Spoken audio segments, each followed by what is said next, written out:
Ya, jadi kita akan sharing dulu seperti biasa. Kemudian ini tadi sudah di-sharing sama Bu Iren, ini sharingnya luar biasa tadi.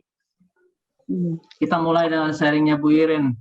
Nanti kita belajar tentang bilangan. Ini pembacaan Alkitab setahun kita ada di Bilangan dan Markus, ya.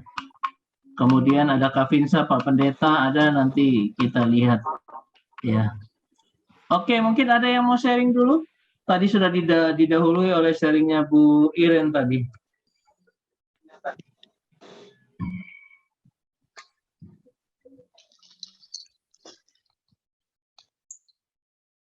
Ada yang mau sharing?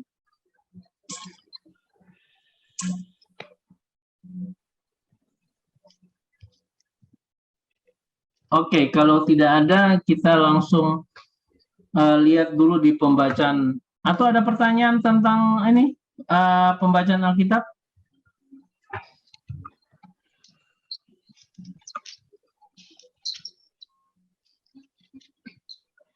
Atau nanti kita sambil jalan ya? Oke, pertanyaannya nggak ada. Saya dari kemarin nungguin kalau mungkin ada pertanyaan yang untuk didiskusikan, belum ada pertanyaan ya. Pak Kres, tadi di grup itu ada Ibu Pendeta bilang, Bapak Ibu tolong baca yang dia bilang 2 Samuel 22 ayat 22. Kenapa itu? Coba kita lihat ya. 2 Samuel. Ada Ibu Pendeta Olha itu. Tolong Bapak Ibu baca yang 2 Samuel 22 ayat 22. Di grup itu ada. Oh gitu. Coba lihat dulu. 2 Samuel 22 ayat 22. 2 Samuel 22 ayat 22. Kayak tanggalan sekarang, 22. 2 Samuel 22 ayat berapa? 22, 2 Samuel 22 ayat 22. Oh iya. Saya kayak tanggalan sekarang.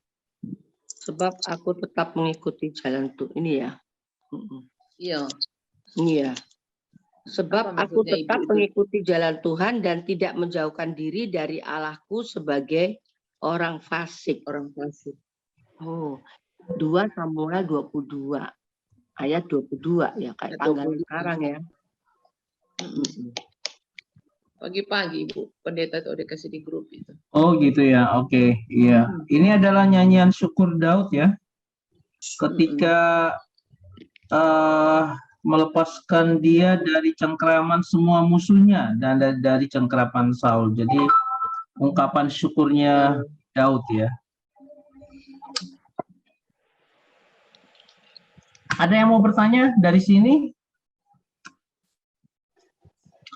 Kita coba lihat, kita coba belajar kalau ada sesuatu itu pakai Bible Hub ya. Kalau bisa kita, saya sekarang ini sedang ngajar kuliah tentang bahasa Ibrani, bahasa Yunani.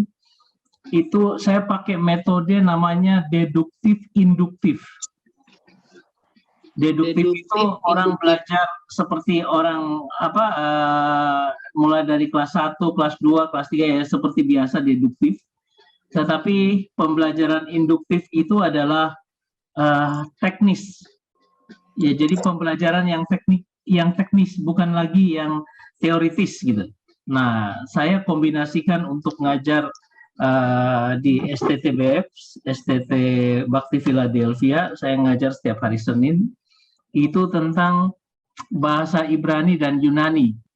Nah, kalau yang deduktifnya rumit, harus hafal huruf,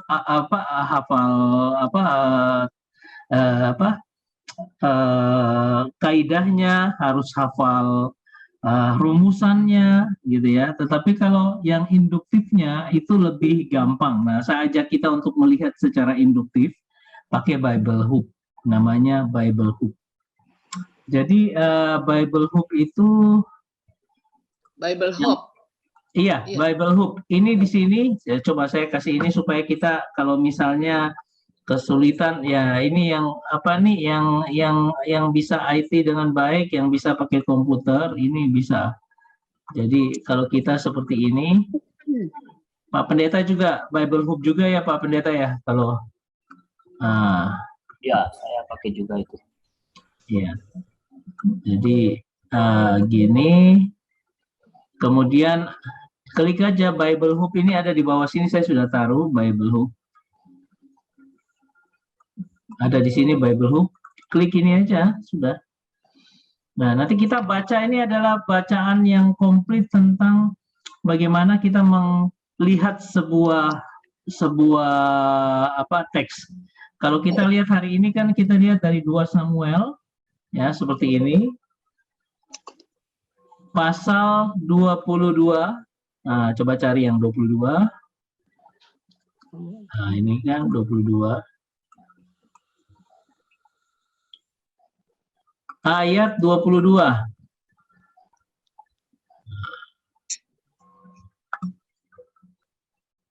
Jadi orang-orang sekarang ini terbantukan luar biasa ya, walaupun bukan seorang teolog, tetapi kita bisa melihat bahasa Ibraninya dengan baik. Seperti misalnya ini bacanya harus dari kiri ke kanan. Ki samarti darke Adonai velo rasati melohai ya.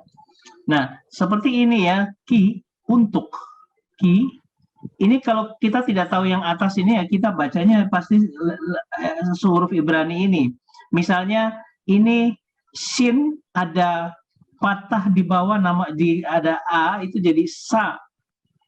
Mem ini, kemudian ada kamats di bawah ini, ada garis ini jadi samar, ada res, r, res. T dan yod ini i, jadi samarti ya. Nah kalau dilihat dari pengertiannya, dikatakan seperti ini ya, dari bahasa Inggris dikatakan I have kept, saya telah menjaga jalannya Tuhan, sesuai dengan jalan Tuhan, the ways, and not, dan tidak, have depart, tidak berbagian, mendapat bagian di dalam orang-orang fasik, ya, orang-orang jahat. Nah, kalau kita mau ngecek satu persatu, gimana sih si Daud ini, dia seperti apa dia memegang, apa arti dia memegang jalannya Tuhan itu, ya. Nah, itu kita cek, kita klik di sininya. Nah, syamar, kata syamar itu seperti apa? Oh, kata syamar itu to keep, watch, preserve. Nah, ini apa ininya lebih dalam lagi. Jadi seperti dia menjaga, ya, seperti orang menjaga garden, orang menjaga taman. Jadi dia betul-betul dia menjaga, ya. Kalau kita mau, oh ini apa sih artinya? Ya tinggal klik di sini, terus kita pakai Google Translate, taruh sini, kita tahu artinya deh. Nah, ini, langsung diterjemahkan. Menjaga atau menjaga tawanan gitu. Jadi betul-betul berarti yang ada di sini yang sama Daud katakan aku menjaga, ki samarti, ya, dia betul-betul jaga. Nah, setelah itu kita lihat ininya, lihat namanya binyan. Nah, binyannya itu adalah ini, keterangan untuk mengerti akan arti samarti ini, menjaga yang bagaimana. Ini adalah ini, di bawah ini. Ini namanya binyan. Binyan itu adalah kasus, modusnya. Menjaganya bagaimana? Nah, menjaga itu dia di sini kata kerja verb, kal, perfect. Kalau verb, kal itu kata kerja biasa. Oke, menjaga biasa. Ya. Tapi di situ ada perfect. Artinya apa? Perfect ini sudah selesai, bahwa si Daud ini dia menjaga sudah komplit. betul-betul dia sudah membawa dirinya, ya, sampai menjaganya lagi sudah benar-benar dia sudah menjaga benar-benar akan yang dikatakan jalan Tuhan itu dalam hidupnya, ya, karena perfect. Jadi dia mau katakan, aku nih Tuhan sudah jaga benar-benar hidupku sesuai dengan jalanmu, perfect. Nah, ini kesaksian seorang Daud yang luar biasa. Kalau kita mau lihat Darke ini dari dari bahasa Ibraninya, kalau kita mau lihat seperti ini direct jalan, ya, darang. Itu apa?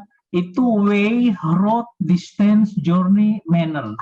Nah, ini kalau kita terjemahkan ini luar biasa. Apa yang dijaga sama Daud? Dia jaga apa? Cara dengan Tuhan dia jaga. Apalagi dia jaga jalan dengan Tuhan, itu dia jaga baik-baik jalan dengan Tuhan. Sampai dia buat itu perfect, seolah-olah sudah selesai gitu loh. Aku sudah menjaga jalan dengan Tuhan. Bahkan jaraknya dia juga jaga. Artinya jarak itu apa? Dia tidak mau jauh-jauh dari Tuhan. Makanya ketika dia ngomong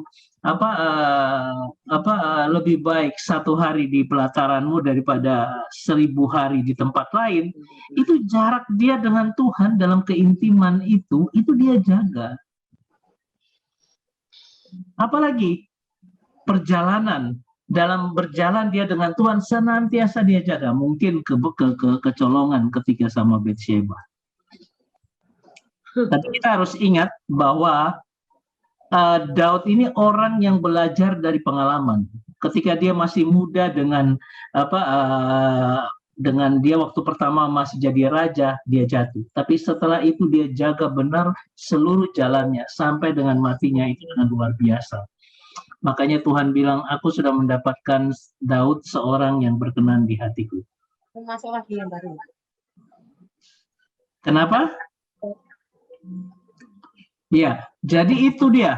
Jadi ekspresinya seperti itu. Pak Mul kan biasa, gimana sih apa artinya dalam bahasa Ibraninya? Ya, bahasa Ibraninya seperti ini. Nah, lalu ini Adonai, ya. Kita harus baca Adonai. Saya tidak mau biasakan kita baca Yahweh. Yahweh itu kata-kata yang tidak tepat sesuai dengan kaidahnya, budayanya orang Yudaisme, orang Yahudi. Ya. Kemudian dikatakan velo ini dan tidak. Ya.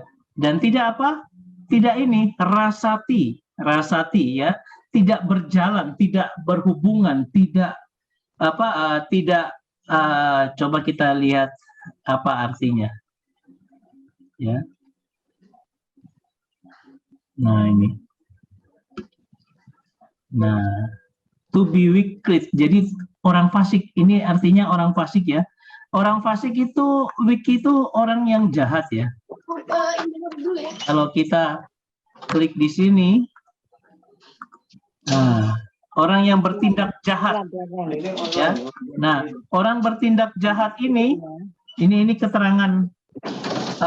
keterangannya meolohai. Meolohai ini artinya keterangannya. Oh my God. Oh, sebentar. Ini dari Tuhanku, ya. Jadi I have departed. Saya sudah memisahkan diriku, ya. Have depart. Have depart ini kalau kita lihat terjemahannya telah pergi, ya, dari orang yang jahat. Kan dikatakan tidak di depannya. Jadi aku tidak pergi dengan orang yang jahat. Aku tidak mengambil bagian, ya, menjadi bagian daripada orang yang jahat. Nah, dia mau katakan seperti itu. Sehingga dia katakan, aku telah menjaga jalanku dari Tuhan dan tidak mendapat bagian, ya, di kumpulan orang jahat yang rasati ini, ya, tidak bersama dengan orang jahat. Artinya dia dikatakan, kalau di sini dikatakan dan tidak ya menjauhkan diri dari Allahku. Jadi dia tidak menjauhkan diri dari Allahku dan ini sebagai orang fasik, orang yang jahat. Ya, jadi dia tidak mengambil bagian dari orang yang jahat ini karena apa? Dia tidak jauh daripada Tuhannya. Jadi ini pengertian dari bahasa Ibraninya. Nah, di sini preposisi ya noun maskulin. Jadi noun maskulin plural construct. Jadi kata ganti Allah. Jadi dia mau katakan ya aku tetap mengikuti jalan Tuhan. Ya, dia mau katakan ya. Dan dia bilang apa? Aku tidak menjadi bagian daripada orang-orang fasik. Ya. Sehingga dia tidak jauh daripada Tuhan. Nah, itu kan yang harusnya kita lakukan. Seluruh jalan dalam kehidupan kita, mau itu jalan, kebiasaan, habit, ya, kita dengan Tuhan itu harusnya dalam kehidupan kita itu ya bersama dengan Tuhan, berjalan dengan Tuhan seperti itu. Seluruh kehidupan kita itu dengan Tuhan. Ya, itu yang Daud mau sampaikan lewat pembacaan ini. Mungkin ada pertanyaan? Ini aku mau tanya ya, Chris ya. Ya. Di Kisah Rasul 28 ayat 26 sampai 28. Ini tulisan gini, pergilah kepada bangsa ini dan katakanlah, kamu akan mendengar dan mendengar, namun tidak mengerti. Kamu akan melihat dan melihat, namun tidak menanggap. Sebab hati bangsa ini telah menebal dan telinganya berat mendengar, dan matanya melekat tertutup, supaya jangan mereka melihat dengan matanya dan mendengar dengan telinganya, dan mengerti dengan hatinya, lalu berbalik sehingga aku menyembuhkan mereka. Nah ini maksudnya bangsa ini telah menebal dan telinganya itu apa? Tidak diurapi dengan Roh Kudus dari Tuhan ya? Yang Ibu bacakan Kisah Rasul terakhir kan, ayat pasal 28 kan? Yang pembacaan kita hari Senin kemarin kalau nggak salah ya, atau Minggu ya, tanggal 19. Minggu lalu ya? Iya, minggu lalu. Pak, selesaikan dulu yang ini, Pak. Yang tadi. Oke, Bu. Nanti sebentar itu. Ini selesai dulu, jadi kita mengerti. Oke, ini seperti itu. Mungkin ada yang mau bertanya atau apa, bisa ditanyakan. Ini sudah selesai ini. Sudah selesai. Saya sudah selesai. Ingat bahwa ketika dikatakan pergi dengan orang jahat, ini juga sama. Ini dia punya grammatical code-nya itu kal perfect. Jadi kalau yang satu, aku sudah menjaga secara sempurna jalanku dengan Tuhan. Lalu yang kedua adalah apa? Dan tidak menjauhkan diri daripada Tuhan. Lalu apa? Saya mengambil jalannya orang jahat. Tidak sama sekali. Karena dia sama-sama perfect. Ya, perfect itu sempurna gitu loh. Ya. Jadi dua-duanya bertentangan 180 derajat. Jadi dalam bahasa Ibraninya, Daud itu mau ngomong, Tuhan, aku tuh sama sekali ikuti jalanmu. Dan aku tidak sama sekali ikuti jalan orang fasik. Karena bentuknya kal perfect. Ya, bisa dimengerti ya. Jadi dia bukan bilang biasa-biasa saja gitu loh. Ke Tuhan dia ini penyataannya Daud ini kepada Tuhan. Oh, aku sudah jaga jalan-jalanku. Enggak. Ada ketegasan dia ngomong, Tuhan, aku ini udah jaga sampai perfect seperti ini. Karena apa? Aku benar-benar mau dengan Engkau. Bahkan untuk jalannya orang fasik, aku benar-benar jauhkan dari diri. Nah, itu yang harusnya kita lakukan dalam kehidupan kita. Kalau Daud ngomong seperti ini karena memang dia luar biasa menjaganya dengan Tuhan. Kalau kita kan lebih gampang lagi sekarang. Kita lebih gampang sekarang karena apa? Roh Kudus ada beserta dengan kita. Dia yang akan menjaga jalan-jalan kita untuk sempurna dengan Tuhan. Amin. Itu bedanya kita sama Daud. Daud dulu ada Roh Kudus juga, benar sama gitu loh. Karena memang Daud berharap akan Roh Kudus. Kita ini lebih dalam zaman anugerah, Roh Kudus itu dicurahkan bagi siapapun kita. Ketika kita datang dan bilang, Tuhan aku mau jalan dengan Engkau. Tuhan akan jaga jalan kita sempurna. Asal kita mau sungguh-sungguh dengan Tuhan. Sungguh-sungguh dengan Tuhan di dalam perjanjian baru ini kan hanya menyerahkan diri. Tuhan tolong saya, sertai saya, selesai sudah Tuhan akan jaga dan pimpin kita. Asal kita mau sungguh-sungguh. Oke, 2 Samuel 22 ayat 22. Seperti itu ekspresinya. Mungkin ada yang mau bertanya tentang masalah ini. Jelas. Pak Mul mungkin?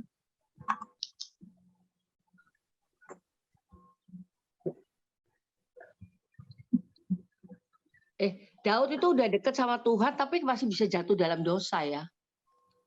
Orang itu dekat dengan Tuhan, semua kita nih dekat dengan Tuhan. Ya, Daud juga demikian, dia dekat dengan Tuhan, tapi kadang-kadang kan dia ada kesel sama istrinya. Dia kan lagi bermarah-marahan sama istrinya, kemudian dia ya orang-orang ada apa nih? Tiap orang itu kadang-kadang ada waktu tertentu. Tuhan izinkan itu supaya dia belajar. Nah, karena dia jatuh seperti itu, maka ada Mazmur 51. Ya kan? Pengakuan dosanya dia. Nah, itu menjadi contoh bagi kita semua. Kamu bisa jatuh di dalam kejatuhan yang dahsyat. Dan Daud sudah contohkan. Dia datang menangis, jangan ambil rohmu yang kudus dari hadapan. Kan itu pelajaran yang luar biasa gitu loh. Tuhan izinkan itu. Supaya kita juga hati-hati dengan jalan hidup kita. Jadi bersyukur ini, Daud jadi contoh yang baik bagi kita untuk senantiasa berharap Tuhan jaga jalan-jalan kita dengan Tuhan, supaya kita tidak jatuh dalam perbuatan jahat sebagaimana orang-orang yang jahat itu. Dan tidak berkenan pada Tuhan. Oke, silakan. Mungkin Pak Ari mau tambahkan?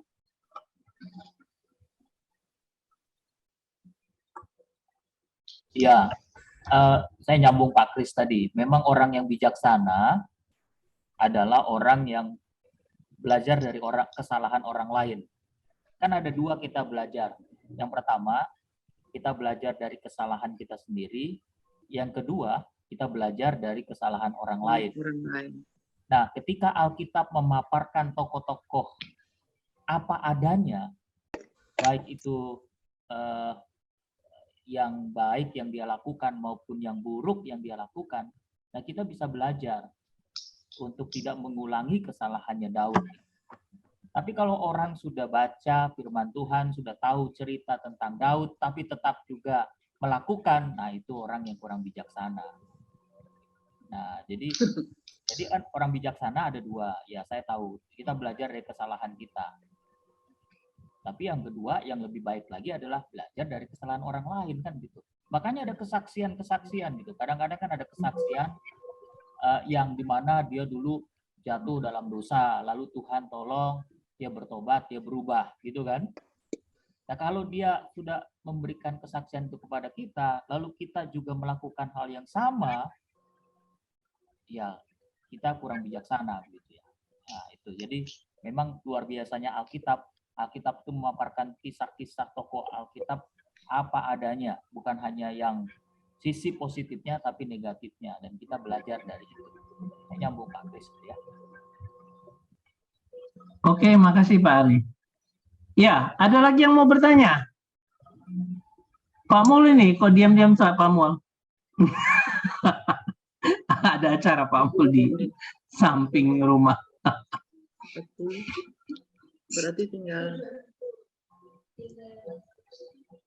Oke, kita lanjut. Oke. Malam Kak Binsa. Kita masih bicara tentang 2 Samuel 22 ayat 22. Ya, bagaimana Daud luar biasa dia menjaga jalan Tuhan. Pak, Ya. Pak Kris minta izin 5 menit ya. Oke.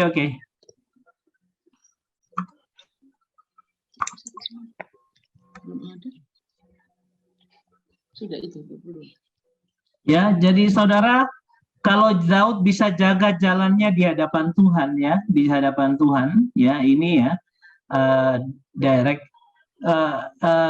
Yang menarik itu Derek ini sangat luar biasa. Jalan yang dimaksud di sini itu jalan yang luar biasa ya. Itu bisa semacam pathway. Pathway itu Tuhan itu sudah memberikan kita pathway. Pathway itu seperti arahan, apa namanya istilahnya, petak roadmap. Roadmap itu peta jalan, peta langkah.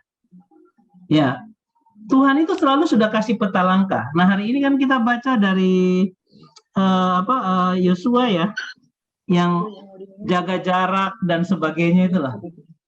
Hari ini kan.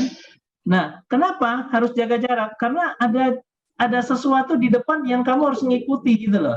Yosua kan dibilang begitu. Kamu juga jaga, jangan terlalu dekat, juga jangan terlalu jauh gitu loh, supaya kamu bisa melihat jalan di depan. Nah, Tuhan itu selalu punya direct, punya jalan yang menjadi roadmap hidup kita. Peta jalan hidup kita. Tinggal kita ikuti aja. Nah, bagaimana cara supaya kita tahu jalannya itu adalah dengan cara kita belajar firman. Hari ini ketika kita dapat, oh Tuhan, ada peta jalan. Oke Tuhan, aku mau. Peta jalan mana? Tiap hari baca PAS. Itu roadmap-nya Tuhan. Sana dia jangan kedengaran. Ya.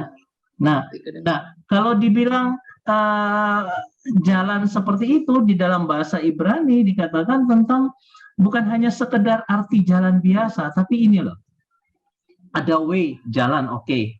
Ada roadmap, langkah-langkah pemetaan, ada jarak, ada journey. Journey itu berjalan bersama Tuhan, berpengalaman dengan Tuhan. Ya, jadi kita ini harus jalan dengan Tuhan, tidak boleh tidak. Harus jalan dengan Tuhan. Caranya gimana?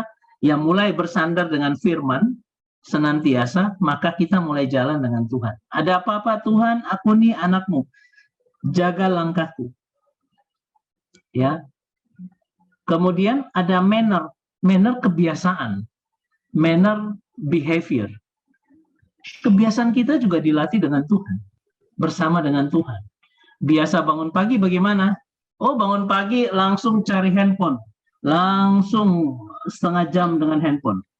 Ya jangan, mulai rubah. Ketika bangun pagi langsung haleluya Tuhan, terpujilah Engkau. Berdoa sebentar, baru kita kerjakan yang lain. Atau mau bertambah lagi dengan Tuhan, saya setengah jam ambil dengan Tuhan menyembah Dia. Pada waktu pagi hari saya pas bangun. Kami sekeluarga kalau pagi hari mau kau ngantuk mau bagaimanapun harus berempat sama-sama di tempat tidur yang sama, baca berdoa, baca firman sesuai dengan SBU, kita sharing satu dengan yang lainnya. Evan, Anggi semua harus ngomong, kemudian kita baca tembok perlindungan. Sesudah itu baru saya tutup dengan doa, nyanyi lagi dari Kidung Jemaat, baru saya tutup dengan doa. Tiap hari harus seperti itu. Ya. Anda tahu mulainya bagaimana? Aduh, mulainya dengan luar biasa. Luar biasa, susahnya itu luar biasa. Saya sudah mulai dengan berantem dengan anak-anak pagi-pagi, bagaimana mereka susah. Tapi sekarang Tuhan itu kalau melatih telinga kita, itu latihannya sangat indah. Kalau istri saya sudah teriak, kita semua sudah turun sama-sama. Ya, kalau dia teriaknya kurang, saya teriak lagi, anak-anak langsung semua kumpul. Tanpa lagi banyak cincong dan macam-macam. Itu sudah terpola bertahun-tahun yang lalu, dari bertahun-tahun yang lalu. Itu jadi manner, jadi kebiasaan. Nah, itu yang Tuhan bilang. kebiasaan bersama dengan Tuhan itu yang harus kita latih. Harus dilatih. Tidak ada tiba-tiba kita bertobat altar call, kemudian besok kita jadi manusia super. Waduh, pagi datang langsung berdoa berjam-jam apa segala, enggak ada. Semua dilatih dengan berjalan bersama Tuhan. Oke, ini 2 Samuel pasal 22 ayat 22. Kak Pinsa kalau sudah mungkin nangkap mau sharing silakan.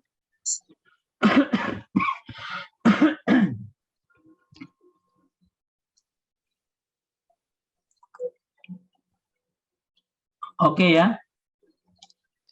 Ada sharing Kak Pinsa mungkin? Itu bahasa Jawanya gampang. Pak Mul pasti ngerti. Trisno jalaran nopo Pak Mul? Ya? Trisno jalaran menopo? Atau Pak Priyo? Budia? Trisno jalaran nopo Pak Budia? Kulino. Jalaran kulino. Kulino. Artinya cinta dengan Tuhan tuh karena terbiasa terus kayak gitu. Nggak bisa tiba-tiba kemudian baca kemudian jadi baik dan jadi super seperti itu. Nggak bisa. Jadi bisa jadi manner itu kalau itu tadi karena kita cinta Tuhan akhirnya jadinya kulino, kebiasaan jadinya. Jadi itu apa Christian dia istrinya Jawa harus seperti itu. Trisno jalaran kulino. Ya itu aja sementara. Oke. Ya, kita lanjut dulu ya.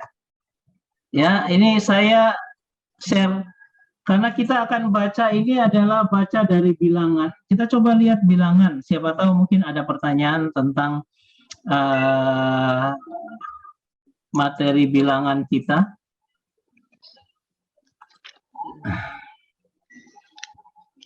Sebentar.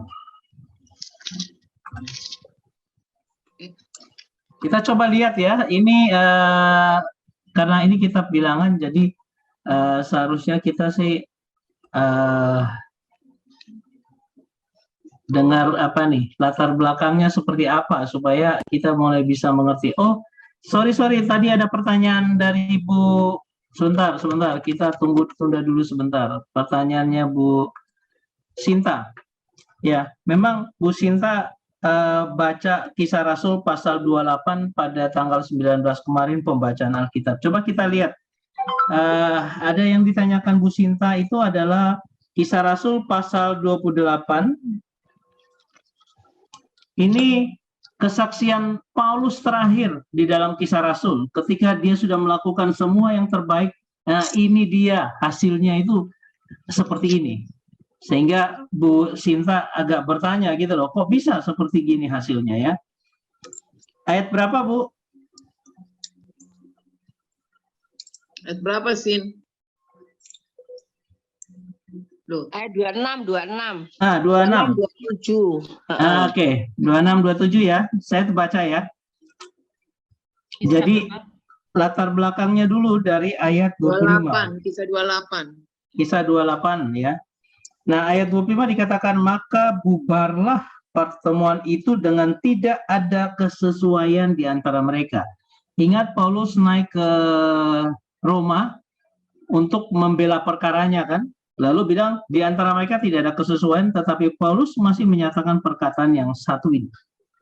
Tepatlah firman yang disampaikan Roh Kudus kepada nenek moyang kita dengan perantaran Nabi Yesaya. Pergilah kepada bangsa ini dan katakanlah, kamu akan mendengar dan mendengar namun tidak mengerti. Kamu akan melihat dan melihat namun tidak menanggap. Sebab hati bangsa ini telah menebal dan telinganya berat mendengar dan matanya melekat tertutup. Supaya jangan mereka melihat dengan matanya dan mendengar dengan telinganya dan mengerti dengan hatinya lalu berbalik sehingga aku menyembuhkan mereka. Ya, ini diambil dari Yesaya, ya. Dan kata-kata Yesaya itu adalah kata-kata apa ya? Kata-kata eh, yang menyakitkan bagi dia melihat kondisi Israel pada waktu itu, atau khususnya kaum Yehuda, ya. Karena Israel utara itu sudah di Asyur, ya.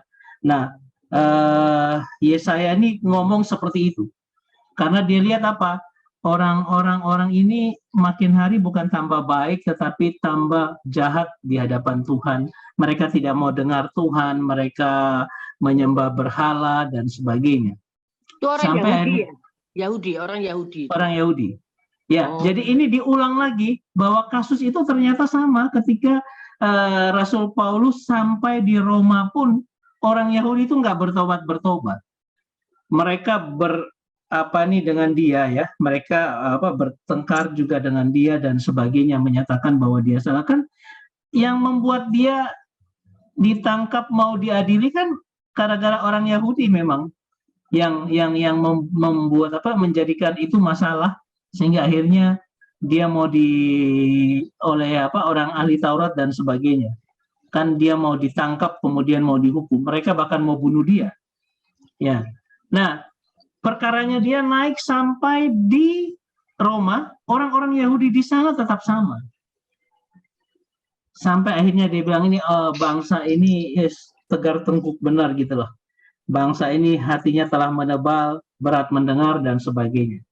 Nah, oleh karena demikian inilah maka kasih karunia Tuhan itu disebarkan ke bangsa-bangsa. Karena orang Israel tidak mau dengar ini. Ya. Nah, sehingga ibu baca ini, benar memang ibu baca ini. Konteksnya ini memang benar bahwa karena demikianlah maka keselamatan itu diberikan kepada bangsa-bangsa. Nah, coba kalau lihat dari ayat 29. Dan setelah Paulus berkata demikian, pergilah orang-orang Yahudi itu dengan banyak perbedaan paham di antara mereka. Ya, mereka tetap masih begitu juga. Bahkan sudah dikritik seperti demikian, ya tetap masih tidak mengerti. Ya karena memang tegar tengkuknya mereka dan akhirnya anugerah itu diberikan kepada bangsa-bangsa. Ya. Ya, itu mungkin jawaban dari saya. Silakan kalau ada yang mungkin mau nambahkan.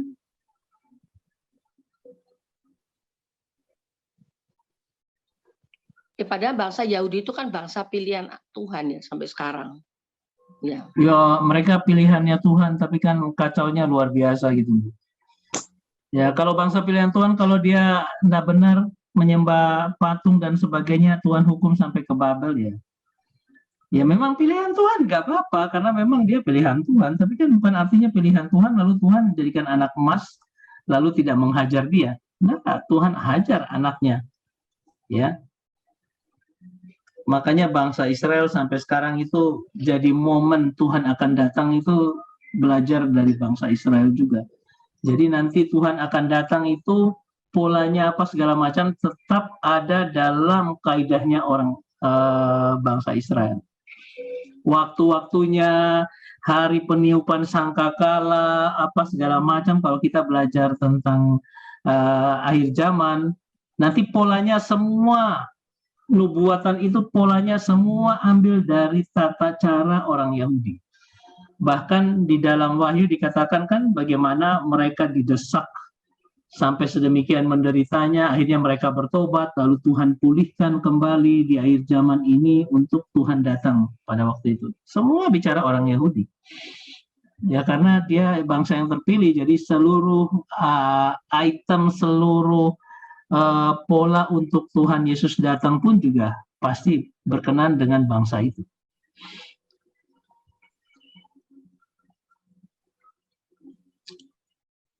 Oke, ada lagi yang mungkin mau bertanya atau mau menambahkan, silakan.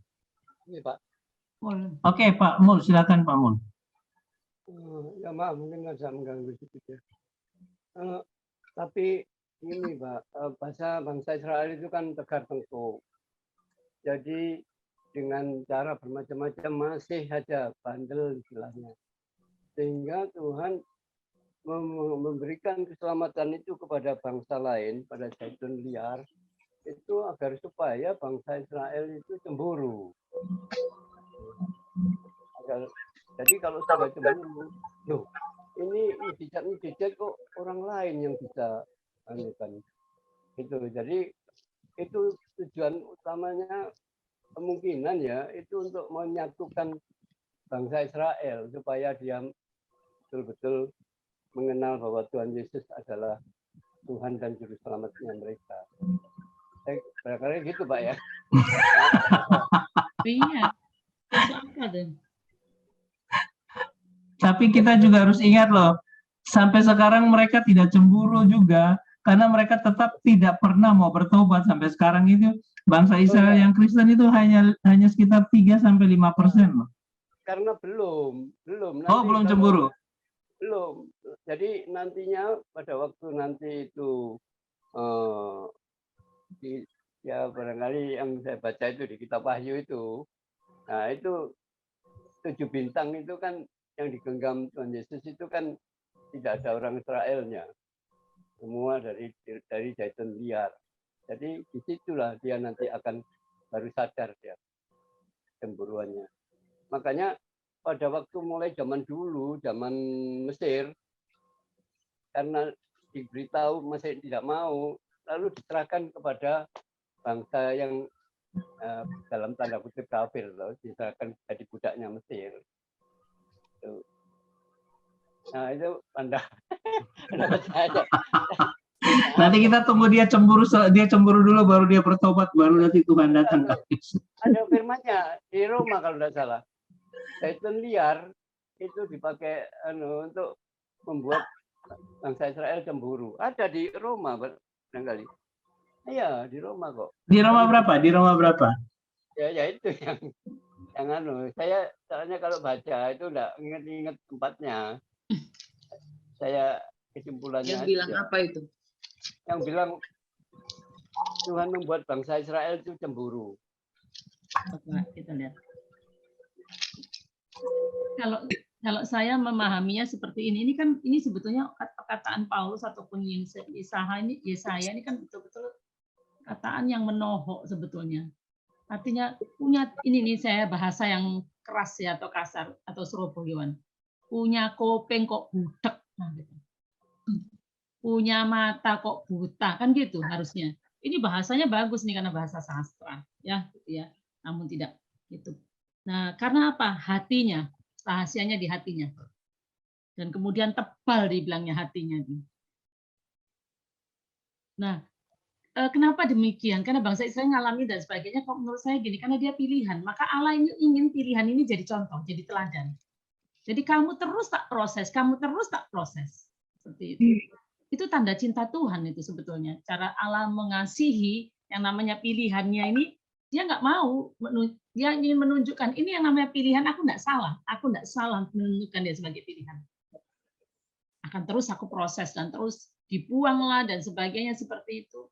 Dengan Allah karena tahu karakternya demikian, maka semakin kasihnya semakin besar untuk bangsa Israel. Untuk menunjukkan pada orang lain dan bangsa yang lain bahwa pilihanku tidak pernah salah. Jadi kita pun juga termasuk dalamnya. Kalau kita mengalami sesuatu yang tekanan dan sebagainya, Allah ingin berbicara bahwa pilihanku tidak salah. Aku sedang membuat engkau untuk menjadi kesaksian tentang kebesaran atau cinta kasih.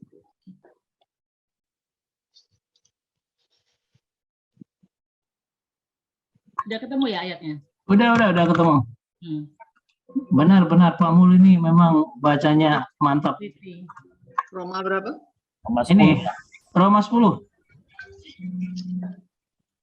Bisa lihat? Ayat share. Oh, saya share dulu, Nah, ini dia. Nah, Roma 10. Iya, Pak Mul. Ya. Ayat 19. Ya, saya cuma ingat-ingat itu aja, tapi tempatnya. Wah, ingatannya Pak Mul mantap ini berarti. Coba lihat ya. Tetapi aku berkata, adakah Israel menanggapnya? Pertama-tama Musa berkata, aku menjadikan kamu cemburu terhadap orang-orang yang bukan umat dan membangkitkan amarahmu terhadap bangsa yang bebal. Yang Roma 11-nya. Maka aku bertanya, adakah mereka tersandung dan harus jatuh? Sekali-kali tidak. Tetapi oleh pelanggaran mereka, keselamatan telah sampai kepada bangsa-bangsa lain, supaya membuat mereka cemburu. Hmm. Nah, ayat 14, yaitu kalau aku dapat membangkitkan cemburu di dalam hati kaum sebangsaku menurut daging dan dapat menyelamatkan beberapa orang dari mereka. Ya benar. Ya, berarti benar memang ada sedikit penyataan tentang supaya cemburu itu. Ya, karena bangsa lain juga diselamatkan. Sama seperti Petrus yang ketika Tuhan kasih tunjuk semua binatang boleh kamu makan, itu kan untuk membangkitkan cemburunya dia gitu loh. Supaya dia sadar gitu loh, bahwa orang lain juga kan dia tidak mau itu. Artinya dia tidak mau kalau keselamatan itu kepada bangsa yang lain kan. Ini berbeda dengan dengan orang-orang Yahudi yang lain. Tapi Petrus ini memang diajar Tuhan bahwa semua bangsa itu akan diberi anugerah. Sedangkan si orang-orang ahli Taurat dan sebagainya itu dibuat cemburu sebenarnya supaya mereka mau menerima Yesus juga, tetapi juga nyatanya tidak.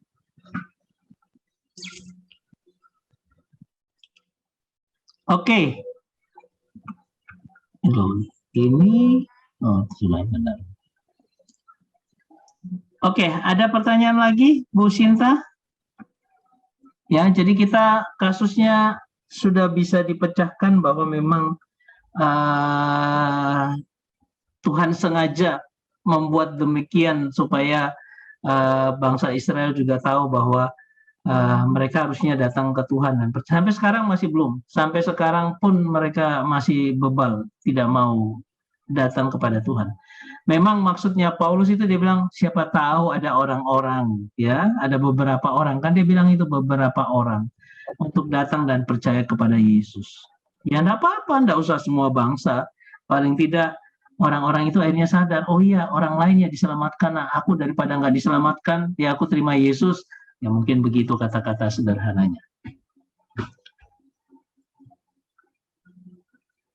Oke, ada lagi mungkin? Iya, kalau saya Pak, memang tujuannya kan untuk membuat cemburu ya. Tapi pada akhirnya tetap juga kan bangsa Israel tidak menerima kan gitu ya. Iya, nggak cemburu-cemburu, Pak. Dia tetap pede gitu loh. Pedenya adalah apa? Aku bangsa pilihan. Tidak ada keselamatan di luar yang lain sampai sekarang. Sedikit, Pak. Ya, gimana Pak Mul? Ya, memang sekarang belum cemburu, tapi pada akhirnya nanti dalam kitab Wahyu pasal 7, di situ diambil oleh Tuhan, mereka sudah bersatu, percaya pada Tuhan Yesus. Makanya menurut bukan angka yang harafiah ya, itu sebanyak 144.000 bangsa Israel. Jadi 12.000 suku. Kan 12 masing-masing suku 12.000 kali 12 jadi 144.000.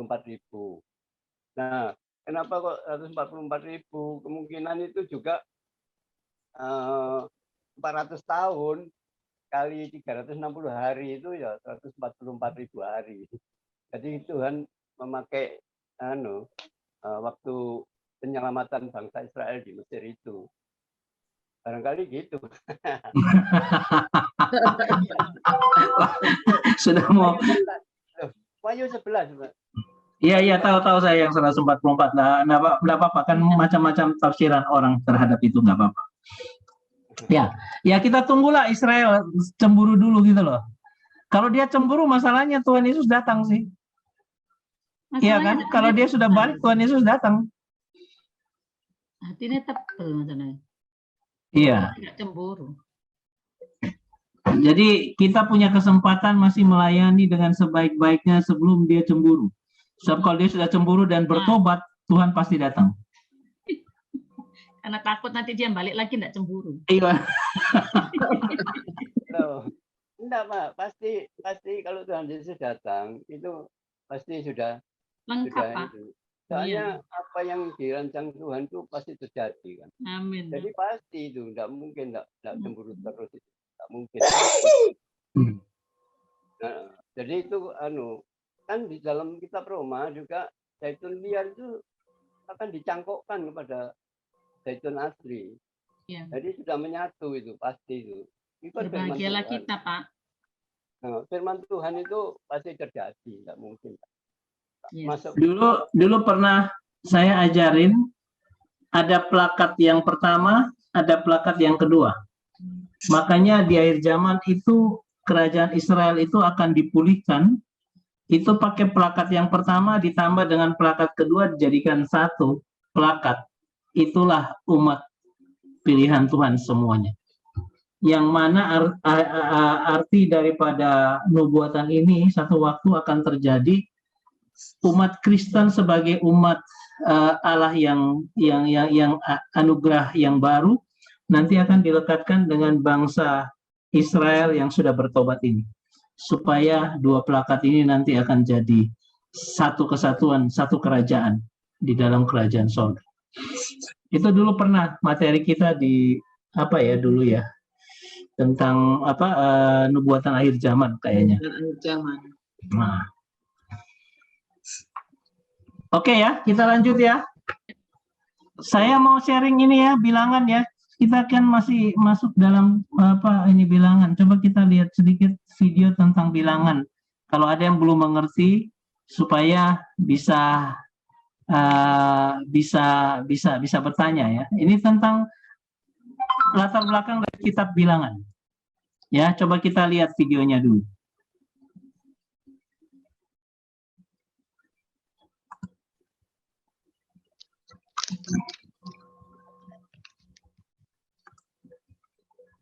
Kitab Bilangan.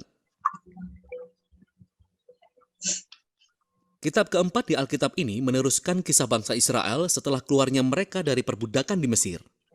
Tuhan telah membawa mereka ke Gunung Sinai dan Ia masuk ke dalam perjanjian dengan mereka di sana. Dan meskipun Israel memberontak, Allah telah dengan murah hati menyediakan jalan bagi Israel untuk tinggal dekat dengan hadirat-Nya yang kudus di tabernakel. Jadi, Kitab Bilangan dimulai di akhir masa 1 tahun Israel tinggal di Gunung Sinai, dan mereka berangkat menuju padang gurun dalam perjalanan ke tanah yang telah dijanjikan Allah kepada Abraham. Adapun alur kisah kitab ini dirancang sesuai dengan tahapan perjalanan mereka. Bagian pertama dimulai di Gunung Sinai, namun kemudian mereka berjalan menuju padang gurun Paran. Dan kemudian, dari sana mereka mengarah ke dataran Moab, yang tepat berseberangan dengan tanah perjanjian. Bagian pertama dibuka dengan sebuah sensus di mana semua orang dihitung. Dari sinilah nama kitab ini diambil. Dan kemudian, ada hukum-hukum tentang bagaimana suku Israel itu harus diatur dalam perkemahan mereka. Jadi tabernakel harus berada di tengah, dan kemudian dikelilingi oleh para imam dan suku Lewi. Dan kemudian di sekeliling mereka, kedua belah suku diatur dengan rapi, dengan suku Yehuda sebagai kepala. Ini semua simbol terperinci tentang bagaimana kehadiran Allah yang kudus berada di pusat keberadaan mereka sebagai umat-Nya.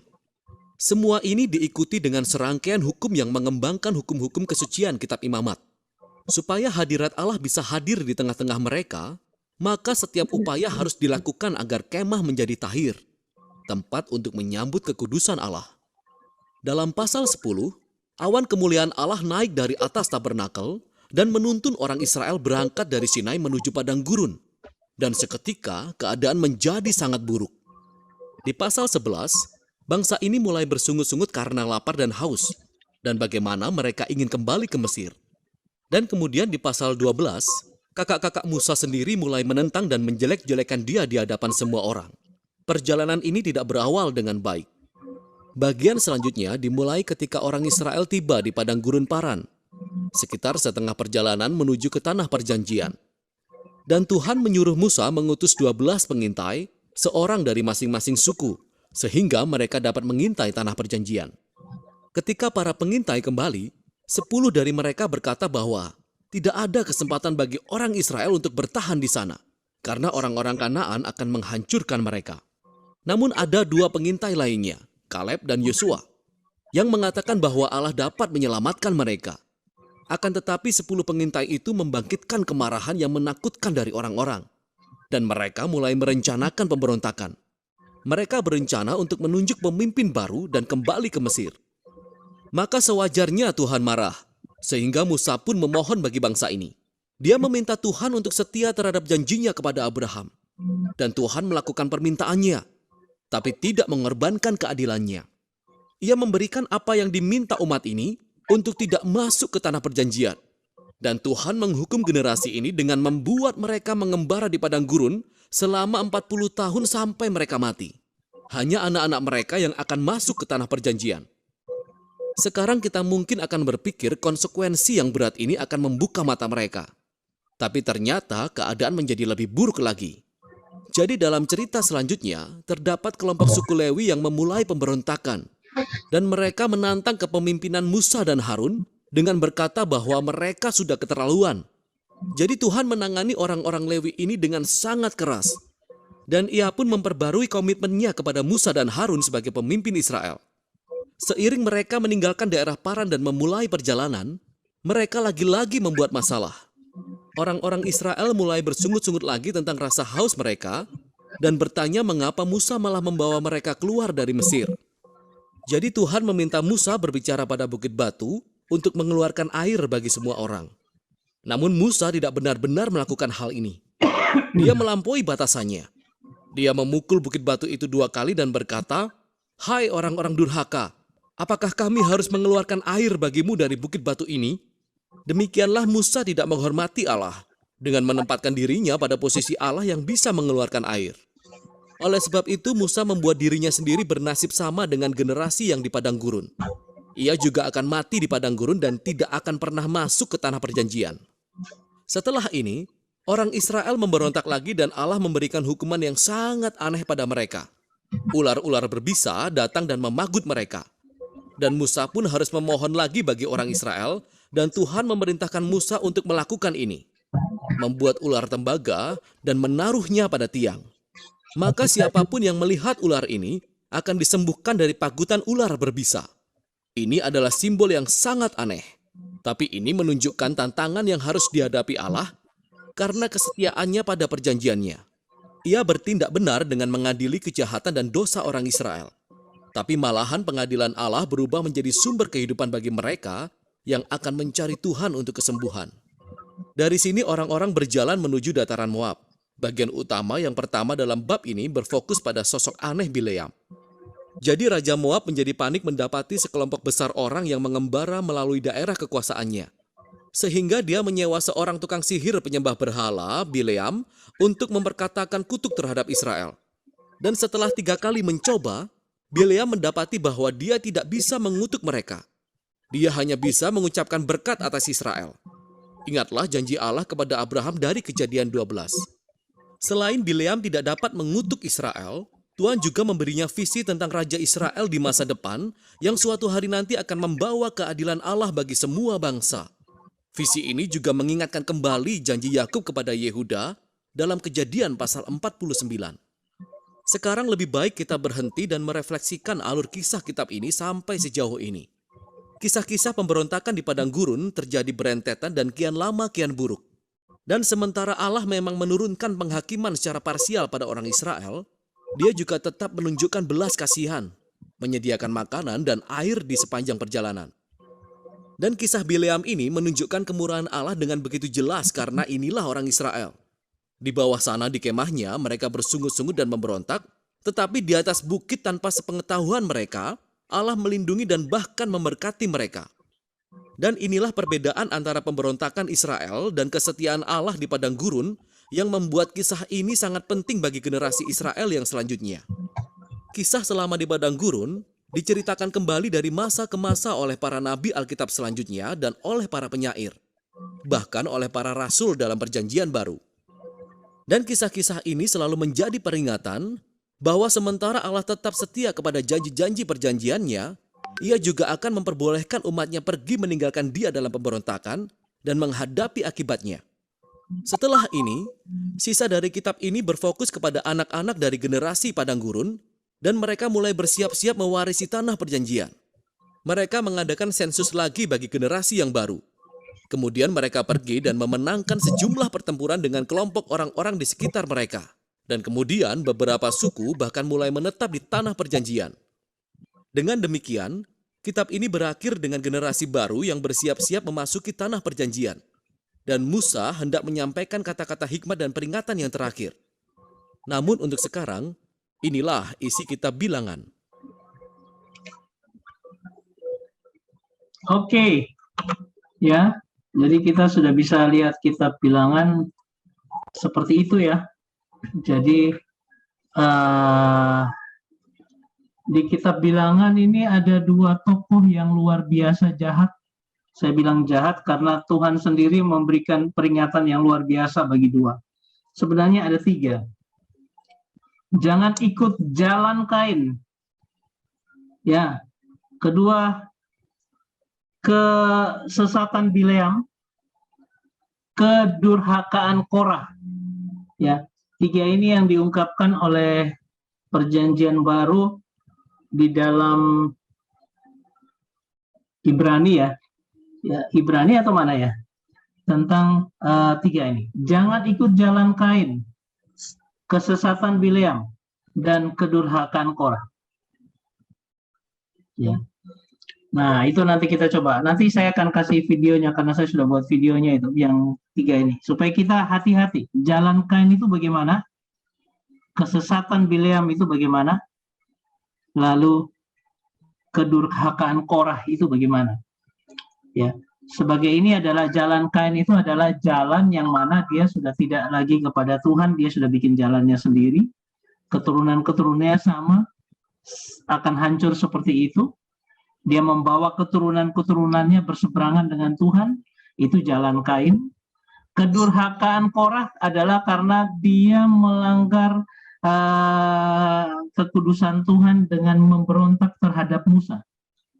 Ya. Karena apa? Karena ada bagian di atas kita, jangan yang harus kita hancurkan. Ini tidak boleh.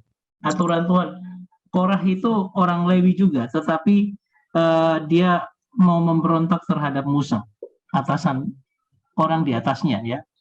Jadi jangan, kita harus hati-hati dengan masalah itu. Atau kesesatan Bileam. Bileam ini begitu sesatnya sampai-sampai bagaimana caranya uang harus dapat. Itu Bileam. Ya.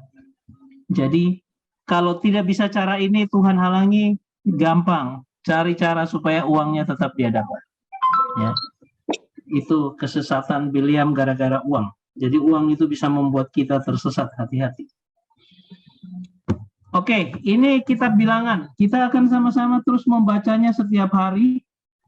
Mulai hari ini ya tanggal 22, 23 sampai nanti di awal daripada bulan Maret. Ya, itu kitab Bilangan. Nah, itu tadi gambarannya sudah seperti itu. Nanti tolong kalau ada pertanyaan kita diskusikan di grup kita. Kemudian ada Markus, kita mulai Markus. Jadi saya juga mau sharing dulu Markus. Sebelum nanti kalau ada yang mau bertanya ya. Supaya kita tahu latar belakang dari Markus seperti apa. Coba kita lihat dulu Markus sebelum waktunya habis. Kita lihat Markus.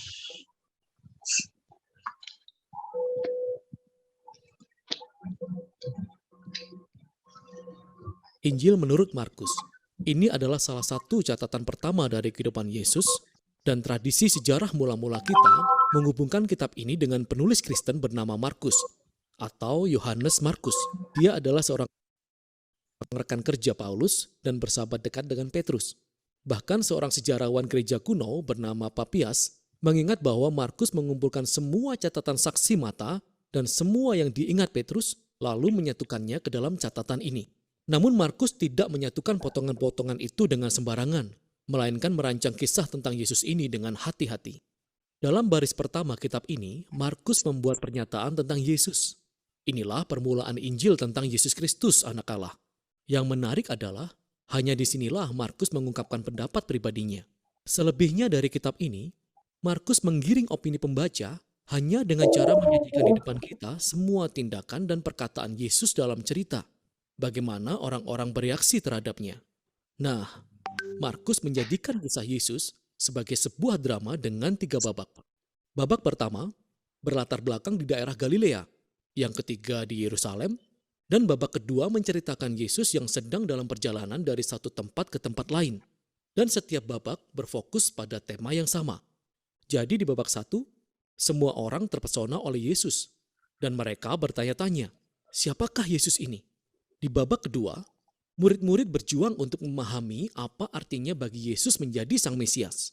Kemudian di babak ketiga, kita melihat paradoks yang mengejutkan tentang bagaimana Yesus menjadi Raja Mesianis. Mari kita masuk ke dalam cerita dan melihat bagaimana kisah ini berjalan. Setelah kalimat pembuka, Markus memulai dengan mengutip 2 nabi terdahulu, yaitu Yesaya dan Maleaki, yang berkata bahwa Allah akan mengirim seorang utusan bagi bangsa Israel untuk mempersiapkan mereka ketika Allah menunjukkan dirinya sendiri untuk menyelamatkan umatnya dan menjadi raja mereka. Dan Markus memperkenalkan Yohanes Pembaptis sebagai utusan itu. Kemudian tepat ketika kita berharap Allah menunjukkan dirinya secara pribadi, Markus memperkenalkan Yesus. Ketika Yesus muncul dalam cerita, langit terkoyak dan Roh Kudus turun ke atasnya, lalu Allah berkata, "Engkaulah anakku yang kukasihi." Setelah itu, Markus menaruh kisah ini di depan rangkuman pesan inti Yesus. Dia berjalan menyusuri Galilea dan memberitakan Injil bahwa kerajaan Allah sudah dekat. Yesus melanjutkan kisah dari Perjanjian Lama mengenai operasi penyelamatan Allah bagi dunia. Melalui Yesus, Allah memulihkan pemerintahannya atas dunia ini dengan menghadapi dan mengalahkan si jahat dan cengkramannya dalam kehidupan manusia. Kemudian, mengundang mereka untuk hidup di bawah pemerintahan Allah dengan cara mengikuti Yesus. Dari sini, Markus memberi kita batasan besar dari kisah ini yang menunjukkan kuasa Yesus saat dia membawa kerajaan Allah. Dia pergi menyembuhkan orang sakit, terluka, atau terikat kuasa gelap. Dan Yesus bahkan melakukan sesuatu yang bagi orang Yahudi hanya Allah yang berhak melakukannya. Dia mengampuni dosa manusia. Tindakan-tindakan Yesus ini menimbulkan reaksi yang berbeda-beda. Beberapa orang mengikutinya dan menjadi muridnya. Sebagian lain tidak tahu harus berpikir bagaimana. Dan yang lainnya benar-benar menolaknya. Khususnya para pemimpin Israel yang menuduhnya menghujat Allah dan mendapat kuasa dari iblis. Tapi Yesus tidak terkejut dengan semua tanggapan itu. Bahkan dia membuat hal itu menarik untuk diperhatikan. Dalam pasal 4, Markus mengumpulkan berbagai perumpamaan Yesus tentang misteri kerajaan Allah yang tersembunyi. Yesus berkata bahwa pesannya adalah seperti benih yang jatuh di berbagai jenis tanah yang berbeda. Ada yang menerima dan ada yang tidak. Atau seperti sebuah biji sesawi yang sangat kecil dan terlihat sepele, tapi kemudian bertumbuh besar dan mengherankan semua orang. Yesus menekankan bahwa dialah Sang Mesias yang membawa kerajaan Allah, namun tampaknya ini tidak seperti yang diharapkan oleh banyak orang. Dan kebingungan yang makin besar tentang Yesus yang dialami orang banyak ini berkaitan dengan hal penting yang ditekankan oleh Markus di bagian akhir babak pertama. Bahwa kebingungan ini pun terjadi di antara murid-murid Yesus. Mereka berusaha memahami siapa Yesus sebenarnya. Dan hal inilah yang membawa kita ke babak kedua. Babak ini diawali dengan sebuah percakapan penting. Yesus membawa murid-muridnya menyendiri dan bertanya kepada mereka, "Tetapi apa katamu? Siapakah aku ini?" Lalu Petrus menjawab, "Engkau adalah Mesias." Tetapi jelaslah artinya bagi Petrus bahwa Yesus adalah seorang raja militer yang berjaya dari garis keturunan Daud yang akan menyelamatkan bangsa Israel dari bangsa Romawi. Namun bagi Yesus, untuk menjadi Mesias, berarti bahwa dia adalah raja yang menjadi hamba yang menderita di Yesaya 53, yang akan membawa pemerintahan Allah dengan menyerahkan hidupnya di Yerusalem. Dan para murid, mereka tidak mengerti hal ini. Mereka pikir mengikut Raja Yesus berarti ketenaran, memiliki status, kedudukan. Namun Yesus menjelaskan bahwa mengikut dia sebenarnya seperti mematikan diri sendiri, seperti memikul salibmu sendiri. Artinya, menolak kekerasan, kesombongan, dan keegoisan, dan memberikan hidup bagi orang lain dalam tindakan melayani dan mengasihi. Dia mengulang percakapan yang sama dengan mereka sebanyak 2 kali lagi. Dan ini mencapai puncaknya dalam pernyataan penting Yesus bahwa Anak Manusia datang bukan untuk dilayani, melainkan untuk melayani, dan untuk memberikan nyawanya menjadi tebusan bagi banyak orang. Sayangnya para murid masih belum mengerti juga. Mereka kebingungan dan ketakutan. Di babak kedua, Markus menaruh kisah kunci yang lain yang senada dengan isi pendahuluan kitab ini. Yesus membawa 3 muridnya naik ke gunung dan tiba-tiba dia berubah rupa, memancarkan cahaya dan kemuliaan dan awan menaungi mereka. Nah, Ini seperti kemuliaan Allah Israel yang muncul beberapa waktu silam di Gunung Sinai. Lalu dua orang nabi yang dulu berdiri dalam hadirat Allah di Gunung Sinai, Musa dan Elia, mereka muncul di samping Yesus saat Allah kembali mengumumkan, "Inilah anakku yang kukasihi." Dengan menempatkan kisah ini di tengah-tengah percakapan di babak kedua, Markus membuat sebuah pernyataan yang mengherankan, bahwa Yesus anak Allah adalah perwujudan fisik dari kemuliaan Allah sendiri. Dan di dalam Yesus, Allah Israel yang mulia akan menjadi raja dengan cara menderita dan mati bagi dosa-dosa umatnya. Ini adalah pernyataan misterius yang membingungkan dan menakutkan para murid ketika mereka meninggalkan gunung itu, yang mengantar kita ke babak ketiga. Yesus memasuki Yerusalem bak bangsawan dengan dilihat orang banyak untuk perayaan Paskah. Orang-orang mengeluh-elukannya sebagai Mesias. Kemudian ia masuk ke halaman bait Allah dan ia menyatakan otoritas kerajaannya dengan mengusir para pencuri dan penjahat, serta menghentikan sistem korban. Maka inilah permulaan dari seminggu penuh Yesus berdebat dan menentang para pemimpin Israel dan mengutuk kemunafikan mereka. Sehingga mereka menyusun sebuah rencana untuk membunuh dia. Dan Yesus mengingatkan murid-muridnya bahwa Yerusalem dan bait Allah akan diruntuhkan dalam satu generasi dan mereka akan dianiaya seperti dia. Hingga dia kembali suatu hari nanti untuk membawa kerajaan Allah sepenuhnya ke dalam dunia. Dan semuanya mengarah ke malam terakhir. Yesus mengadakan perjamuan Paskah terakhir bersama murid-muridnya, sebuah perjamuan simbolis yang menceritakan kisah pembebasan bangsa Israel dari perbudakan melalui kematian anak domba Paskah. Yesus menggunakan simbol-simbol ini dan memberikan makna yang baru. Simbol-simbol itu menunjuk pada pembebasan dari dosa dan kematian yang terjadi melalui kematian Mesias, hamba yang menderita. Dari sini, kisahnya segera berlanjut ke penangkapan Yesus. Yesus di hadapan Mahkamah Agama dan Pilatus gubernur Roma yang mengakibatkan penyaliban Yesus. Dan mencapai puncaknya dalam sebuah babak kunci yang sesuai dengan babak-babak penting dari babak 1 dan 2. Kecuali yang turun kali ini adalah kegelapan, bukan awan. Dan bukannya terdengar suara ilahi dari surga, melainkan suara Yesus yang berteriak dengan nyaring sebelum dia meninggal. Yang sangat mengejutkan adalah, ternyata seorang tentara Romawi lah yang melihat Yesus meninggal, yang mengerti dan menyerukan siapa Yesus sebenarnya. Sungguh, orang ini adalah anak Allah. Tentara ini menjadi orang pertama yang menyadari klaim mengejutkan dari kisah ini, yaitu klaim tentang jati diri Yesus, bahwa anak Allah yang disalibkan itu adalah Sang Mesias, Yesus dari Nazaret yang mati bagi sahabat-sahabatnya dan bagi musuh-musuhnya. Setelah ini, tubuh Yesus diletakkan dalam sebuah kubur. Di hari pertama pada minggu yang baru, 2 orang wanita dari kumpulan para murid datang ke makam itu dan mereka menemukan bahwa kubur itu telah kosong dan batu sudah terguling.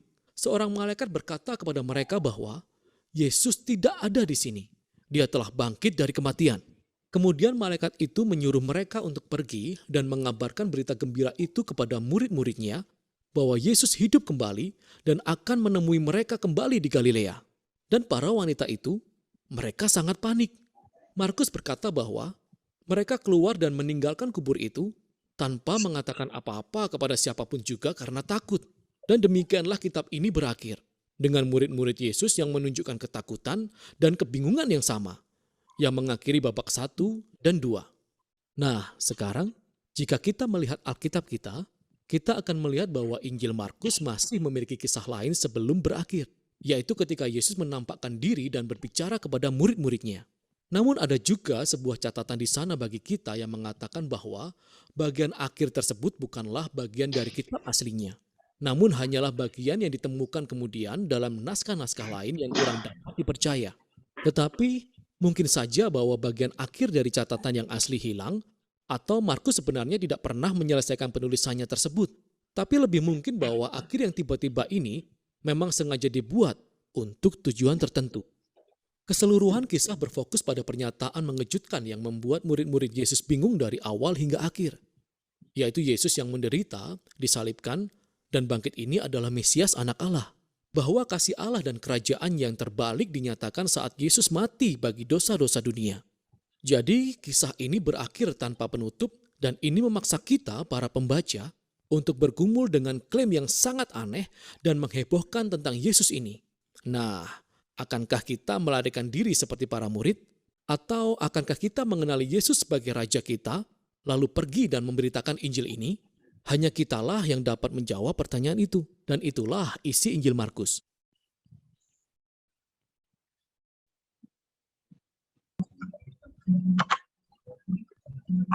Oke, itu sudah Injil Markus bilangan sama kitab Markus. Oke, ada mungkin yang mau bertanya sekitar ini?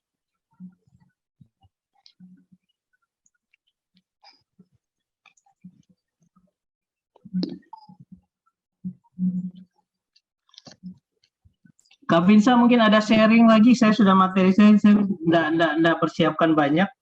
Jadi itu aja mungkin, kalau ada pertanyaan kita akan bahas, kalau ada sharing silakan yang dari Kak Vinsa atau Pak Pendeta Ari.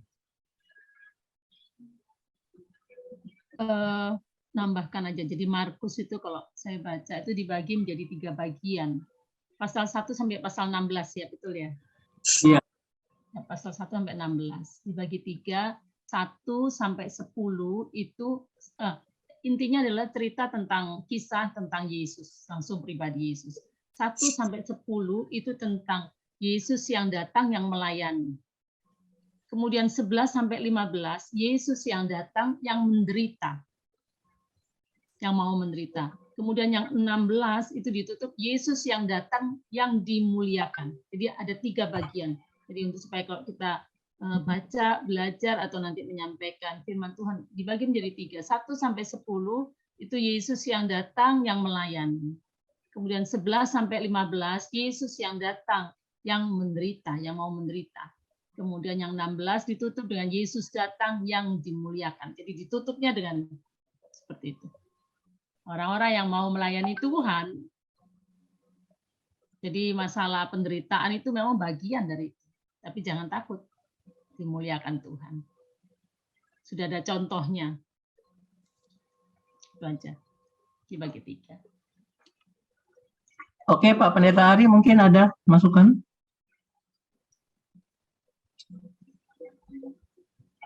Ya, yang pasti bahwa Markus ini dipercaya menurut penelitian juga ya, merupakan Injil pertama yang ditulis.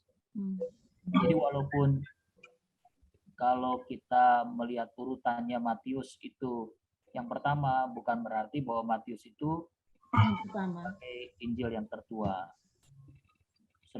Sebetulnya Injil tertua itu adalah Markus. Memang yang membedakan dengan Injil-Injil yang lain, Markus ini tidak menceritakan tentang kisah kelahiran Tuhan Yesus ya. Tidak ada. Nah, jadi dia mulai memang dengan nubuatan dari Yesaya ya, tentang tentang Nabi Yesaya, tentang Yohanes Pembaptis ya, yang dikatakan oleh Yohanes Pembaptis dalam konteks yang baru. Kemudian langsung muncullah Yesus yang dicobai di padang gurun. Kemudian nanti dia dibaptis dulu, baru kemudian dicobai di padang gurun. Nah itu yang perlu diperhatikan. Nah, sedangkan kebangkitan Yesus juga diceritakan Markus.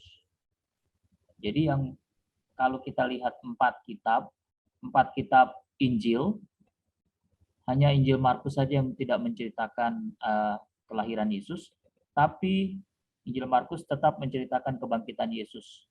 Keempat Injil semua menceritakan tentang kebangkitan Yesus. Jadi memang dalam tradisi gereja awal-awal dipahami bahwa perayaan pertama itu bukan Natal, tapi perayaan pertama itu Paskah. Kebangkitan Yesus. Karena kebangkitan Yesus itu merupakan dasar iman kita. Paulus katakan jika Yesus tidak dibangkitkan maka sia-sialah iman kita, pemberitaannya. Nah, ini yang perlu. Kalau saya menyembah hanya kepada Yesus yang tidak bangkit, tidak ubahnya Yesus itu hanya seorang nabi saja. Tapi Yesus itu berbeda dengan yang lain. Dia memang manusia 100%, tapi dia juga Allah, dan karenanya juga dia tidak terkalahkan oleh maut, dia bangkit. Nah, ini di terakhir tetap ditulis tentang kisah kematian dan kebangkitan Tuhan Yesus yang menjadi sentral juga keyakinan iman kita. Dan ini meyakinkan kita juga bahwa Yesus betul-betul mati dan Yesus betul-betul bangkit. Markus itu kalau tidak salah ditulis sekitar tahun 40, 40-50 lah. Jadi memang sangat dekat sekali dengan peristiwa kematian dan kebangkitan Yesus, paling lama paling 20 tahun selisihnya. Jadi bagaimana kita meragukan akan peristiwa itu gitu.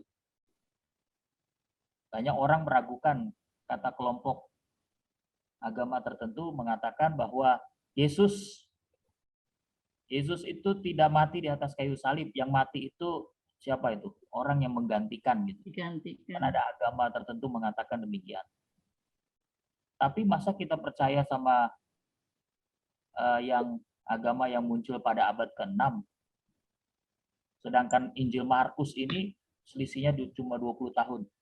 Anggaplah peristiwa yang terjadi zaman reformasi kita tahu dengan detail. Mungkin kita masih hidup kan? Kita memang masih hidup. Demikian juga orang-orang yang menulis ini juga menyaksikan peristiwa besar dan mereka juga dengar peristiwa itu. Nah, jadi Injil Markus itu ditulis untuk meyakinkan bahwa siapa itu Yesus. Dia adalah Mesias, dia mati tapi dia bangkit. Ya, jadi saya lebih percaya dan kita seharusnya lebih percaya pada Injil Markus daripada tulisan apalagi Injil Barnabas yang baru muncul pada abad selanjutnya. Sangat jauh, ratusan tahun masa kita percaya dibandingkan Injil Markus yang paling 20 tahun selisihnya dengan peristiwa kebangkitan Yesus. Itu dari saya. Oke. Iya, Pak Pendeta Ari, Kak Vinsa juga yang lainnya. Kita ada lagi mungkin yang mau bertanya atau mau menyampaikan, mungkin Freddy atau Daniel, silakan. Karena materinya kita hari ini saya hanya persiapkan itu, jadi kita mungkin sampai di sini kalau misalnya nggak ada lagi. Ya, Pak. Oke, Pak Mul, silakan Pak Mul. Itu asal mulanya Markus itu kan dipakai simbol lembu ya, Pak. Lembu, kemudian Matius itu singa. Jadi itu pada kapan itu Pak mulainya kok ada di dalam Injil Markus kok tidak ada menyinggung itu Pak mengenai simbol-simbol itu.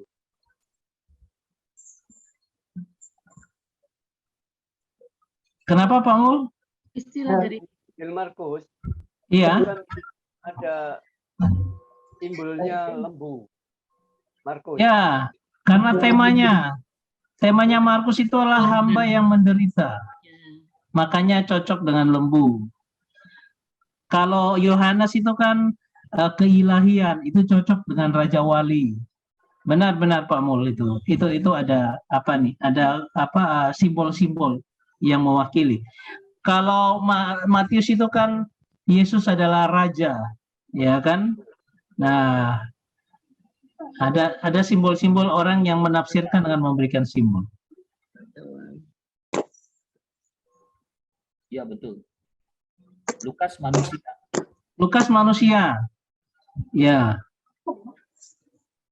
Nah, kalau mau belajar penderitaan dari Markus, banyak. Karena dia betul-betul kelihatan Yesus yang menderita. Hamba yang menderita. Iya, Pak Mul, maksudnya begitu Pak Mul? Ya Pak, terima kasih Pak. Iya, kan lembu itu kan gambaran penderitaan. Semuanya dimakan sama manusia itu lembu. Tulangnya apa segala macam, ususnya dijadikan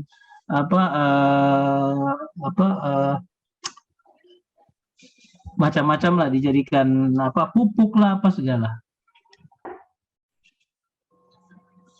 Kalau Matius kayaknya singa ya Pak Arya, karena kan singa Yehuda, ya kan dia raja. Yohanes Raja Wali. Yohanes Raja Wali, kemudian Markus, Lukasnya manusia. Ya. Itu kekayaan kita. Kita sudah pernah bicara tentang 4 wajah. Dan saya juga pernah nyinggung tentang karakter-karakter murid Yesus yang melambangkan 4 wajah itu. Ya. Oke, Bu Iren ada yang mau ditanyakan atau ada sharing lagi atau gimana? Nggak ada, aku masih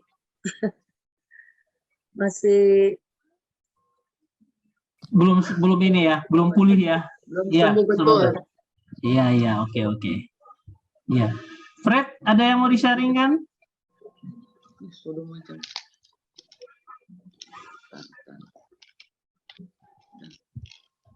Aja Pak, kalau nggak ada.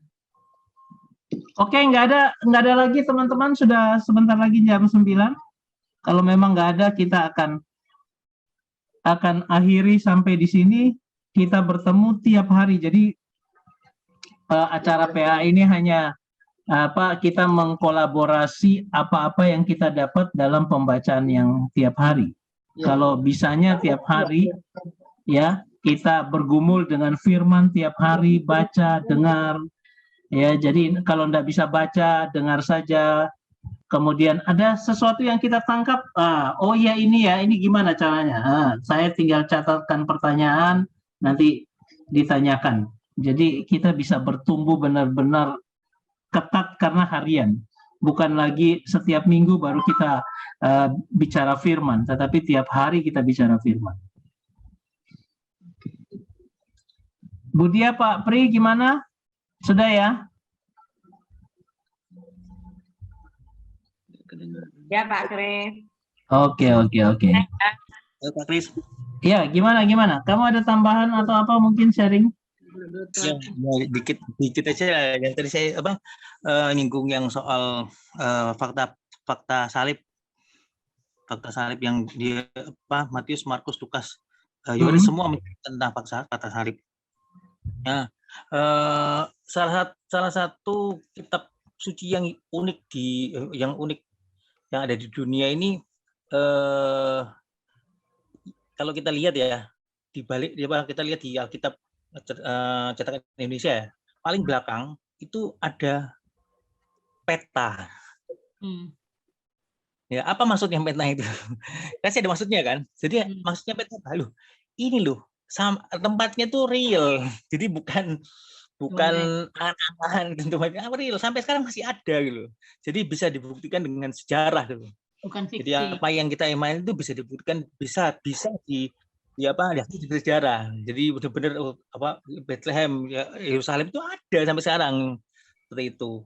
Jadi itu yang salah satunya. Jadi salah satu alasan kenapa kita percaya, karena saya percaya selain karena ya betul kita percaya karena Roh Kudus, tapi itu bisa kita artinya itu bukan sesuatu yang abstrak tapi yang nyata gitu. Dan sampai sekarang masih ada. Bukan legenda, bukan dongeng gitu, bukan kisah ya. Seperti itu. Terus yang menarik yang soal penyalipan, fakta penyalipan. Kadang-kadang saya sering kalau sharing itu lebih kalau misalnya kitab suci kan masing-masing kita percaya ini kitab suci, kita percaya kitab suci yang paling benar. Tapi biasanya kita bisa tarik dari sejarah aja gitu, dari sejarah. Jadi misalnya kalau kita sharing sama teman-teman kita yang punya keyakinan yang berbeda, dia bilang Yesus tidak disalib segala macam. Oke, sekarang pendekatannya kalau misalnya hanya kitab suci kita bisa kita banyak lah tentang sejarah penyalipan dengan sejarahnya.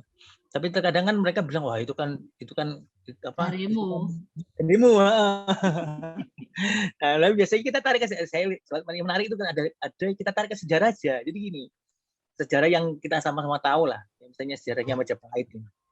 Sejarah Majapahit, kita tahu sejarah Majapahit itu Gajah Mada pernah bersumpah, namanya Sumpah Palapa kan.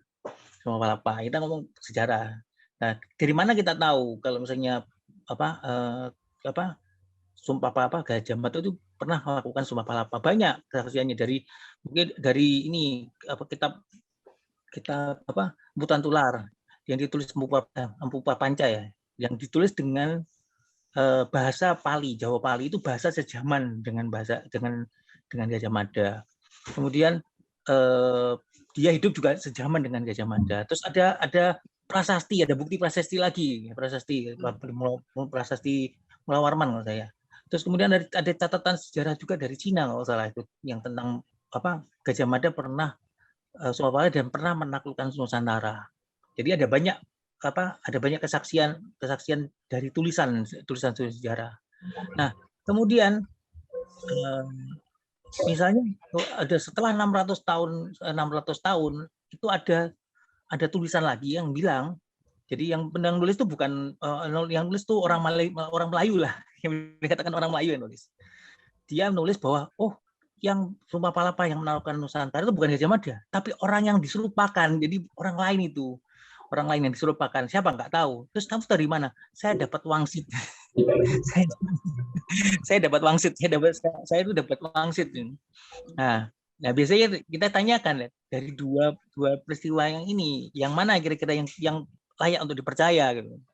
Nah, dari situ kan pasti mereka pikir, yang pertama ada dasar sejarahnya, ditulis dengan sejaman dengan Gajah Mada, dengan bahasa juga yang sama dengan Gajah Mada. Yang satunya ya wangsit atau wahyu lah, istilahnya dapat ilham seperti itu. Jadi ya itu kenapa salah satu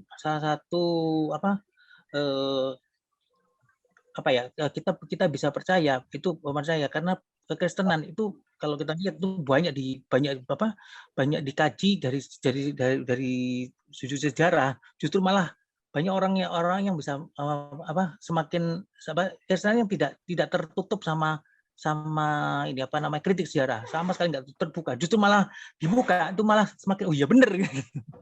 Apa yang kita percaya itu betul.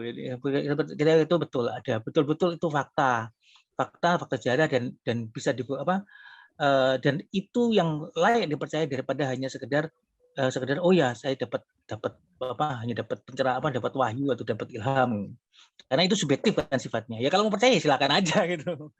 Tapi kalau kita percaya yang jelas ada buktinya. Sama seperti Alkitab kan, Alkitab juga kita punya banyak salinan Alkitab di perjanjian baru itu sudah 50.000 lebih salinan dalam manuskrip dan bahasa Yunani.